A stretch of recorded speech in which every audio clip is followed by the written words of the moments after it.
غم کا موقع ہو، کوئی پیارا جدا ہو جائے، کوئی تکلیف ہو اور ہم غمگین نہ ہو، یعنی کیا ہم پتھر دل ہیں؟ ہمارے سینے میں دل نہیں ہے؟ ہم محسوسات اور جذبات سے عاری ہو جائے؟ یہ نہیں کہا گیا. ہم غمگین بھی ہوں، ہمیں اجازت ہے غم کرنے کی، ہم غمگین ہوں، ہمیں اجازت ہے آنسو بہانے کی، لیکن حد سے باہر نہیں نکلنا، منہ سے کچھ نہیں نکالنا، اونچی آواز سے نہیں رونا، کوئی شکوہ شکایت نہیں کرنی اللہ تعالیٰ سے. اسی طرح بیماری ہے، بیماری میں تکلیف ہے، کوئی پین ہے، کوئی ایسی چیز آ گئی ہے کہ جو ڈاکٹرز کہتے ہیں علاج ہی کوئی نہیں ہے، بس اب آگے کی تیاری کرو، تو ایسے میں بھی مایوسی نہیں، غم ہے، مایوس نہیں ہونا.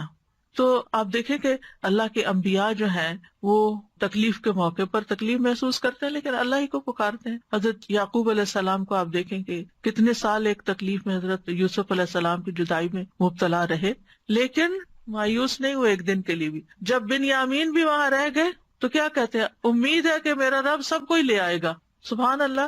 ایسے موقع پر سالوں سال گزر گئے یوسف علیہ السلام کو کھوئے ہوئے، اور دوسرا پیارا بیٹا بھی کھو گیا، یعنی چلا گیا ان کے نگاہوں کے سامنے سے، لیکن ایاتینی بہ جمیعا، اللہ سب کو ہی لے آئے گا. یہ اتنی بڑی بات کون کہہ سکتا ہے؟ وہی جس کو اللہ کی ذات پر پورا بھروسہ ہو، وہ صرف حالات کو نہ دیکھ رہا ہو کہ نہیں میرا یہ اندازہ ہے، جو کچھ یہ ہو رہا ہے اس کا نتیجہ تو یہی نکلے گا. کئی لوگ بہت ججمنٹل ہوتے ہیں، چھوٹی چھوٹی باتوں سے کچھ نکال کے نتیجہ جمع تفریق کر کے تو دوسرے کو کوئی بری خبر سنا دیتے ہیں، یا پھر یہ اتنے سال گزر گئے اس چیز کو، اب تو پھر اب سوچنا ہی چھوڑ دو، اب کیا اس بارے میں سوچنا. نہیں، اللہ تعالیٰ کبھی بھی کچھ کر سکتا ہے. اس سے پتہ چلتا ہے کہ پیغمبر کوشش کیا کرتے تھے، بیماری کتنی بھی زیادہ ہو، حد سے بڑھ جائے، ڈاکٹر جواب دے جائیں. اور کل نورین جو ایک لیونگ میریکل ہے، آپ کو اس کی اپنی زبانی سننے کا موقع ملا کہ کس طرح سانسیں اکھڑنے لگتی تھی اور کس طرح ڈاکٹرز بالکل ہوپلیس ہو گئے تھے، لیکن کس طرح اللہ سبحانہ تعالیٰ نے اس کو بالکل ایک نئی زندگی دی، اور کس طرح اللہ سبحانہ تعالیٰ نے بولنے کی قوت لوٹائی، سننے کی لوٹائی، دیکھنے کی لوٹائی، جو کہ اس بیماری میں ساری کھو گئی تھی.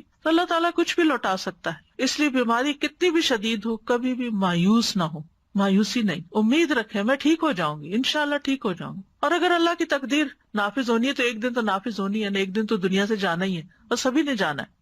کل ہمارے گروپ میں کسی نے پوسٹ کیا، انہوں نے کہا اللہ سبحانہ تعالیٰ نے میرے پہ بہت رحم کر دیا ہے، میں بہت نعمت والی ہوں، اور اللہ تعالیٰ نے اتنے سالوں میں اچانک ایک رات میں میری مشکل حل کر دی. تو میں نے ان کو پرائیویٹ میسج کیا، میں نے کہا آپ اپنا واقعہ سناتے، بڑا ایمان بوسٹ ہوتا ہے لوگ. تو کہنے لگی کہ 2005 ان سب چیزوں میں UAE میں ہم رہتے ہیں، اور میرے ہسبینڈ کو اتنی لاس ہوئی، اور ہم پھر کوشش کرتے تھے کہ ہم کھڑے ہو جائیں اور وہ پچھلے مسئلے حل کرتے ہیں، لیکن وہ پائل اپ ہوتے گئے مسئلے، اور ہم ہر وقت ٹینشن میں رہتے تھے. اور کل کیسے ہوا کہ وہ پکڑ کے لے گئے پولیس آ کے، اور بچے اور میں اکیلے تھے گھر میں، اور ہمارا کوئی بھی نہیں تھا. تو ہم نے تکبیریں پڑھنی شروع کر دی، روتے جائیں، اور ہم کہے اللہ اکبر کبیرہ والحمدللہ کثیرہ وسبحان اللہ بکرۃ واسیلا، اور ہم کہے اللہ تو سب کچھ کر سکتا ہے، ہم کچھ نہیں کر سکتے. ہم یہ کہتی ہیں رات کے وقت UAE میں کوئی کام نہیں ہوتا، کوئی جیل سے آزاد نہیں ہو سکتا. کہتی کوئی آدمی آیا ہے، انہوں نے میرے ہسبینڈ سے جیل میں بات کی ہے، کہا ہے آپ حق پر ہو، آپ باہر نکلو. پولیس والوں سے کہا ہے کہ اس کو باہر نکالو، ان کا کلیئرنس سب کچھ کر کے وہ اسی وقت گھر آ گئے. اور یہ کہتی ہیں کہ ہم سوچ رہے تھے کہ پتہ نہیں اب میں اپنے ہسبینڈ کو دیکھ بھی سکوں گی کہ نہیں،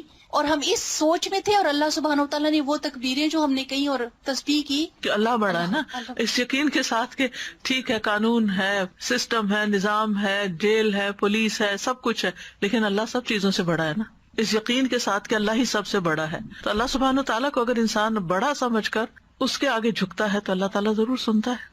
تو بہرحال یہ بات یاد رکھنے کی ہے کہ جو کچھ دنیا میں ہوتا ہے ہر چیز تقدیر کے ساتھ ہے، اور کوئی چیز تقدیر سے سبقت نہیں کر سکتی. نبی صلی اللہ علیہ وسلم نے فرمایا اگر تقدیر سے کوئی چیز سبقت کر سکتی تو وہ نظر ہے، نظر لگنا.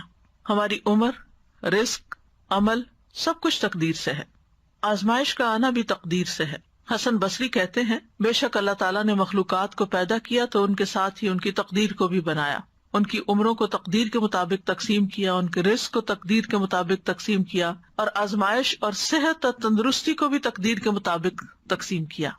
بیماری بھی تقدیر سے ہے، یعنی ہم سب کو یاد رکھنا چاہیے کہ اگر کوئی بیماری آئی ہے تو یہ میرے مقدر میں لکھی ہوئی تھی.